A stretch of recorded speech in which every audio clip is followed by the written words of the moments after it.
ये ब्याज छूट योजना भारत सरकार की है। बैंकों का ब्याज हम लोगों को मालूम है कि 9% है। भारत सरकार 2% की अपनी तरफ से सब्सिडी देती है, तो 7% ब्याज पर किसान को कर्ज मिलता है। और अगर किसान समय पर उसको चुका दे तो 3% की सब्सिडी उसे और मिलती है।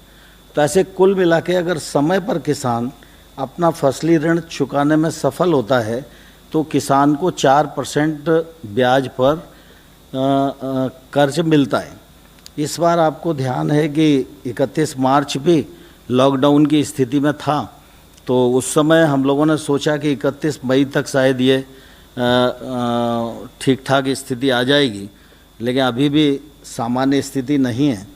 और इसलिए पहले चरण में 31 मई तक उनको छूट दी थी कि वो अपना पैसा जमा कर दें, लेकिन अभी भी ऐसी स्थिति है कि कई जगह खरीद का काम भी चल रहा है, कई जगह बैंक में जाना थोड़ा दुर्लभ ही हो रहा है।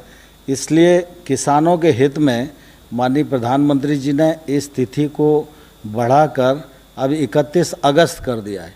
31 अगस्त तक जो किसान अपने ऋण की अदायगी करेगा उसको 4% ब्याज पर ही कर्जा मिलेगा। मैं समझता हूँ ये किसानों के लिए निश्चित रूप से बहुत बड़ी राहत है। सामान्यतः अगर हम देखेंगे तो केसीसी के माध्यम से अभी किसानों के पास 4 लाख करोड़ रुपए का अल्पकालिक ऋण है। और सरकार ने अभी जब पैकेज की घोषणा की थी और उससे पहले भी प्रधानमंत्री जी ने इस अभियान को चित्रकूट में घोषित किया था, तब यह कहा था कि हम केसीसी 100% किसानों को देंगे।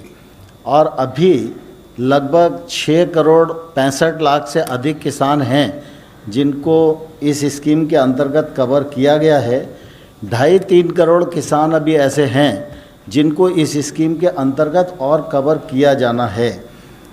पिछले दिनों जब फरवरी में इस अभियान की घोषणा की थी तो प्रधानमंत्री जी ने उस समय 15 दिन काम चला था, उसमें लगभग 75 लाख किसानों ने अपना एप्लीकेशन जमा किया था और उसमें लगभग 41 लाख किसानों की स्वीकृतियां भी बैंक ने कर दी थी और 22 लाख किसानों को ये पैसा दे भी दिया था। लेकिन उसके बाद ये लॉकडाउन हो गया तो बीच में गतिविधि थम गई है। लेकिन अभी पैकेज में भी इसकी घोषणा की गई है। हम अभियान चला के कोशिश करेंगे कि जल्द ही ये 2.5-3 करोड़ जो किसान बचे हुए हैं इनको केसीसी के कवर के अंतर्गत लाया जाए और ये सब आ जाएंगे तो लगभग 2 लाख करोड़ रुपया और नीचे किसानों के पास पहुंचेगा। और वैसे भी अगर इस स्कीम के अंतर्गत देखें और विभिन्न स्कीमों के अंतर्गत जो किसान ऋण लेते हैं, कुछ केसीसी के माध्यम से लेते हैं, कुछ सीधा भी बैंकों से अन्य स्कीम के माध्यम से और अपने प्रयोजनार्थक लेते हैं, तो ऐसा लगभग 9 करोड़ किसानों के पास 8 लाख करोड़ रुपया अभी बैंक के द्वारा दिया गया है। और इस स्थिति को और आगे आने वाले कल में सरकार बढ़ाने वाली है।